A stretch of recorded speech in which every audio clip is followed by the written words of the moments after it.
এবার পাকিস্তানের সামরিক বাহিনীর উপর আফগানিস্তানের হামলার হুঁশিয়ারি। আরো বিস্তারিত জানিয়ে দিব। এইদিকে বদলে যাচ্ছে ইরানি প্রতিরক্ষা ব্যবস্থার হিসেব নিকেশ। আবারও বিধ্বস্ত হয়েছে ভারতের যুদ্ধ বিমান তেজাস। এদিকে ইউক্রেনে রাতভর রাশিয়ার হামলায় নিহত অন্তত ৩ জন। আরো জানিয়ে দিব, এবার রাশিয়ার সামরিক সক্ষমতা আরো উন্নত করার অঙ্গীকার পুতিনের। এদিকে রমজান শুরুর পর থেকে শতাধিক ফিলিস্তিনিকে আটক করেছে ইসরায়েল। এবার যুক্তরাষ্ট্রের সঙ্গে বাণিজ্য চুক্তি স্থগিত করেছে ইউরোপীয় ইউনিয়ন। এবং সর্বশেষে জানিয়ে দিব, এইদিকে আলোচনার জন্য প্রস্তুত ইরান, তবে আগ্রাসনের বিরুদ্ধে জবাব হবে কঠোর হুঁশিয়ারি ইরানের। শুনছিলেন সংবাদ শিরোনাম, এখন বিস্তারিত। তবে তার আগে অনুরোধ থাকবে এই ভিডিওতে একটি লাইক দিন এবং কমেন্টস করে জানিয়ে দিন আপনি কোন জেলা থেকে বা কোথায় থেকে আমাদের সাথে যুক্ত রয়েছেন, এবং সংবাদের সর্বশেষ গুরুত্বপূর্ণ আপডেট পেতে চ্যানেলটি সাবস্ক্রাইব করে আমাদের সঙ্গে থাকুন। এবার পাকিস্তানের সামরিক বাহিনীর উপর হামলার হুঁশিয়ারি, দাবি রিপোর্টে।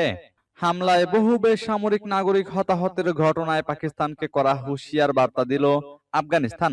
দেশটির সরকারের মুখপাত্র জাবিউল্লাহ মুজাহিদ বলেন, আফগান বাহিনী পাকিস্তানি সামরিক বাহিনীর সদস্যদের লক্ষ্য করে হামলা চালাবে। মঙ্গলবার টেরো নিউজের প্রতিবেদনে এই তথ্য জানানো হয়েছে। আফগান এই কর্মকর্তা বলেছেন, যদিও পাকিস্তানি বাহিনী বেসামরিকদের লক্ষ্যবস্তু করেছে, তবে আফগানিস্তানের এমনটি করার কোনো ইচ্ছা নাই, বরং পাকিস্তানের সামরিক বাহিনীকে লক্ষ্যবস্তু করা হবে। টোলো নিউজে জাবিউল্লাহ আরো বলেন, পরাশক্তির নির্দেশে কাজ করা পাকিস্তানের অভ্যন্তরে একটি নির্দিষ্ট চক্র এই অঞ্চলে নিরাপত্তাহীনতা তৈরি করতে চাইছে। পাকিস্তান দাবি করছে তারা টিটিপির আস্তানায় হামলা করেছে, তবে দেখা গেছে হামলায় শিশু ও নারীরা শহীদ হয়েছেন। বলেন জাবিউল্লাহ, শহীদ হওয়া শিশুরা তাহলে কি টিটিপির সদস্য? প্রশ্ন করেন আফগানিস্তানের এই কর্মকর্তা।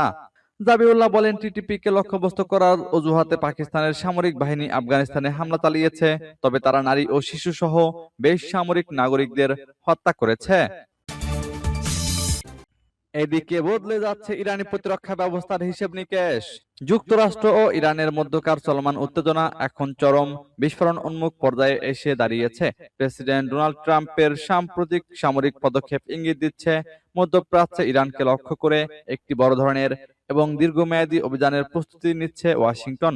ইতোপূর্বে ট্রাম্পের শাসনামলে আইএসআইএস বা সিরিয়ার উপর যেসব হামলা চালানো হয়েছিল সেগুলো ছিল অত্যন্ত সুনির্দিষ্ট ও লক্ষ্য ভিত্তিক। তবে এবারের প্রেক্ষাপট সম্পূর্ণ ভিন্ন, কারণ মার্কিন সামরিক বাহিনী এখন ইরানের অভ্যন্তরে একাধিক পর্যায়ে শক্তিশালী ঢেউয়ের মতো সিরিজ আক্রমণের পরিকল্পনা সাজাচ্ছে, যার কোনো স্পষ্ট শেষ সীমানা আপাতত দেখা যাচ্ছে না। বর্তমান এই সংকটময় পরিস্থিতির মূলে রয়েছে মূলত তিনটি প্রধান বিষয়ের সংমিশ্রণ, যেগুলো একসময় বিচ্ছিন্ন থাকলেও এখন একে অপরের সঙ্গে ওতপ্রোতভাবে জড়িয়ে গেছে।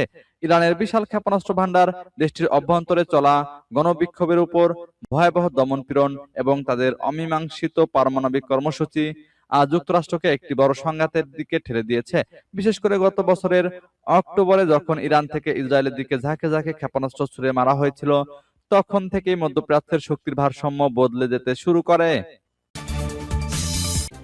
আবারও বিধ্বস্ত হয়েছে ভারতের যুদ্ধবিমান তেজাস। আবারও বিধ্বস্ত হয়েছে ভারতের নিজস্ব প্রযুক্তিতে তৈরি যুদ্ধবিমান তেজাস। বিমান ঘাঁটিতে অবতরণের সময় দুর্ঘটনার শিকার হয় এই ফাইটার জেট। রোববার ভারতীয় বিমান বাহিনীর এক প্রতিবেদনে এমনটাই জানানো হয়। ভারতীয় বিমান বাহিনী জানায়, গত 7 ফেব্রুয়ারি প্রশিক্ষণ উড্ডয়ন শেষে অবতরণের সময় এই দুর্ঘটনা হয়। অবতরণের সময় যান্ত্রিক ত্রুটির মুখে পড়ে যুদ্ধ বিমানটি মারাত্মকভাবে ক্ষতিগ্রস্ত হয়, তবে পাইলট গুরুতর আঘাত ছাড়াই প্রাণে বেঁচে গেছেন। এটি তেজাস বহরের তৃতীয় বড় দুর্ঘটনা। প্রথম দুর্ঘটনাটি ঘটে 2024 সালের মার্চে। ওই সময় রাজস্থানের জয়সালমীরের কাছে প্রদর্শনী শেষে ফেরার পথে একটি তেজাস যুদ্ধ বিমান বিধ্বস্ত হয়। অবতরণের চূড়ান্ত পর্যায়ে বিমানটি নিয়ন্ত্রণ হারালে পাইলট নিরাপদে বের হয়ে আসতে সক্ষম হন। দ্বিতীয় দুর্ঘটনাটি ঘটে 2025 সালের নভেম্বরে দুবাই এয়ার শো চলাকালে। প্রদর্শনীতে উড্ডয়নের সময় একটি তেজাস যুদ্ধবিমান বিধ্বস্ত হলে পাইলট নিহত হন। এই ঘটনার তদন্ত এখনো চলমান। এদিকে ইউক্রেনের রাতভর রাশিয়ার হামলায় নিহত অন্তত 3 জন। ইউক্রেনের ওডেসা অঞ্চলে রাতভর ড্রোন ও ক্ষেপণাস্ত্র হামলা চালিয়েছে রাশিয়া। এই হামলায় কমপক্ষে ৩ জন নিহত হয়েছেন। এছাড়া বেশ কয়েকজন আহত হয়েছেন। আঞ্চলিক কর্মকর্তারা এ তথ্য জানিয়েছে। রাশিয়ার এই হামলায় ইউক্রেনের জ্বালানি অবকাঠামোর উল্লেখযোগ্য ক্ষয়ক্ষতি হয়েছে বলে জানা গেছে। আঞ্চলিক গভর্নর ওলেগ কিপার জানিয়েছে, ওডেসা অঞ্চলে রাশিয়ার ড্রোন হামলায় 2 জন নিহত এবং 3 জন আহত হয়েছেন। আঞ্চলিক প্রধান ইভান ফেডোরোভের জানিয়েছে, জাপোরিজিয়ায় শিল্প স্থাপনাগুলোতে ড্রোন হামলায় ৩৩ বছর বয়সী এক ব্যক্তি নিহত এবং আহত হয়েছেন একজন। এদিকে চলমান সংঘাতের কারণে রাশিয়া এবং ইউক্রেন উভয় দেশের দাবি সঠিকভাবে যাচাই করা কঠিন হয়ে পড়েছে। সূত্র দ্য মস্কো টাইমস ও আনাদোলু এজেন্সির। এবার রাশিয়ার সামরিক সক্ষমতা আরো উন্নত করার অঙ্গীকার পুতিনের। রাশিয়া তার সামরিক ও প্রযুক্তিগত সক্ষমতা আরো উন্নত করবে এবং এক্ষেত্রে নিউক্লিয়ার ট্রায়াড, পারমাণবিক অস্ত্র বহনের 3টি ভিন্ন মাধ্যম বা ত্রিমুখী সামরিক শক্তি কাঠামো নিঃশর্ত অগ্রাধিকার হবে বলে মন্তব্য করেছেন রুশ প্রেসিডেন্ট ভ্লাদিমির পুতিন। সোমবার defender of the fatherland day উপলক্ষে দেওয়া এক ভিডিও বার্তায় পুতিন এ কথা বলেন। বক্তব্যে তিনি জাতীয় সার্বভৌমত্ব রক্ষায় নিয়োজিত সেনা সদস্যদের প্রশংসাও করেন। খবর আরটির। পুতিন বলেন, ইউক্রেন সংঘাত থেকে অর্জিত যুদ্ধ অভিজ্ঞতার ভিত্তিতে রুশ সেনাবাহিনী ও নৌবাহিনীকে আরো শক্তিশালী করা হবে। পাশাপাশি রাশিয়ার বিজ্ঞান ও উচ্চ প্রযুক্তি খাতের সহায়তায় সশস্ত্র বাহিনীর সব শাখার যুদ্ধ প্রস্তুতি বাড়ানো হবে। তিনি আরো বলেন, নিউক্লিয়ার ট্রায়াডের উন্নয়ন যা রাশিয়ার নিরাপত্তা নিশ্চিত করে এবং বিশ্বে কৌশলগত প্রতিরোধ ও শক্তির ভারসাম্য বজায় রাখতে সহায়তা করে, তা আমাদের নিঃশর্ত অগ্রাধিকার হিসেবে থাকবে। রাশিয়া ও যুক্তরাষ্ট্রের মধ্যে সবশেষ পারমাণবিক অস্ত্র নিয়ন্ত্রণ চুক্তির মেয়াদ শেষ হওয়ার 1 মাসেরও কম সময়ের মধ্যে রুশ প্রেসিডেন্টের এ বক্তব্য এলো। সূত্র আরটির। এদিকে রমজান শুরুর পর থেকে শতাধিক ফিলিস্তিনিকে আটক করেছে ইসরায়েল। পবিত্র রমজান মাস শুরুর পর থেকে দখলকৃত পশ্চিম তীরের শতাধিক ফিলিস্তিনিকে আটক করেছে ইসরায়েল। রোববার মানবাধিকার সংগঠন প্যালেস্টিনিয়ান প্রিজনার সোসাইটি এ দাবি করে। খবর তুরস্ক ভিত্তিক আনাদোলু এজেন্সির। সংগঠনটি জানিয়েছে, 18 ফেব্রুয়ারি রমজান মাস শুরুর পর থেকেই আটক করা হয়েছে এসব ফিলিস্তিনিকে, যাদের মধ্যে নারী ও শিশুও রয়েছে। আইডিএফ এর এই গ্রেপ্তার অভিযানকে সন্ত্রাসী কার্যক্রম আখ্যা দেওয়া হয়েছে। তারা জানায়, আটক ব্যক্তি ও তাদের পরিবারের সদস্যদের মারধরও করা হয়েছে। তাদের বাড়িঘর ভাঙচুরের পাশাপাশি জব্দ করা হয় গাড়ি, অর্থ ও স্বর্ণালংকার। বিভিন্ন মানবাধিকার সংগঠনের দেওয়া তথ্য অনুযায়ী বর্তমানে ইসরায়েলি কারাগারে বন্দী আছে 9,300-রও বেশি ফিলিস্তিনি, যাদের মধ্যে 350 শিশু রয়েছে।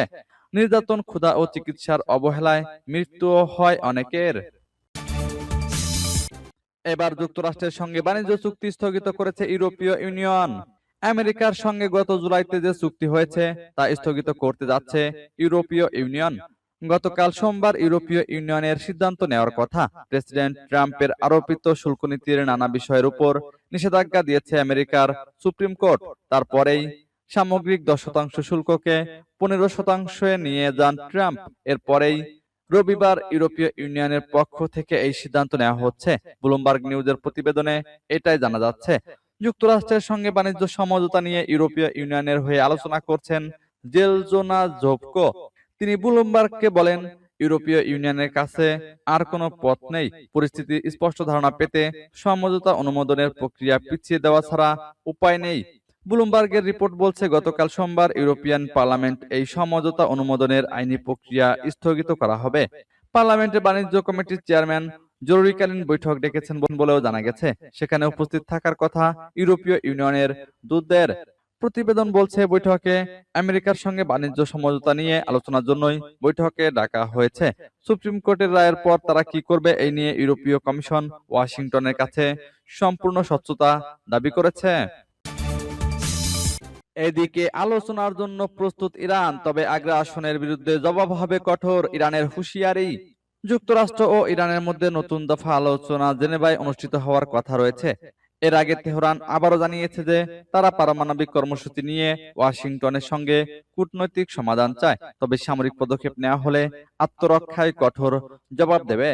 ইরানের পররাষ্ট্র মন্ত্রণালয়ের মুখপাত্র ইসমাইল ভাগাই সোমবার বলেছেন, যুক্তরাষ্ট্রের যে কোনো হামলা এমনকি সীমিত আঘাত আগ্রাসন হিসেবে বিবেচিত হবে। সম্প্রতি মার্কিন প্রেসিডেন্ট ডোনাল্ড ট্রাম্প ইরানের উপর সীমিত হামলার সম্ভাবনা বিবেচনা করছেন বলে মন্তব্য করার পর তেহরানের পক্ষ থেকে এই সতর্ক বার্তা এলো। এক সংবাদ সম্মেলনে বাগাই বলেন, আগ্রাসন মানে আগ্রাসনই। যে কোনো রাষ্ট্র তার স্বাভাবিক আত্মরক্ষার অগ্রাধিকার প্রয়োগ করে আগ্রাসনের জবাব দেবে। আমরাও তাই করব।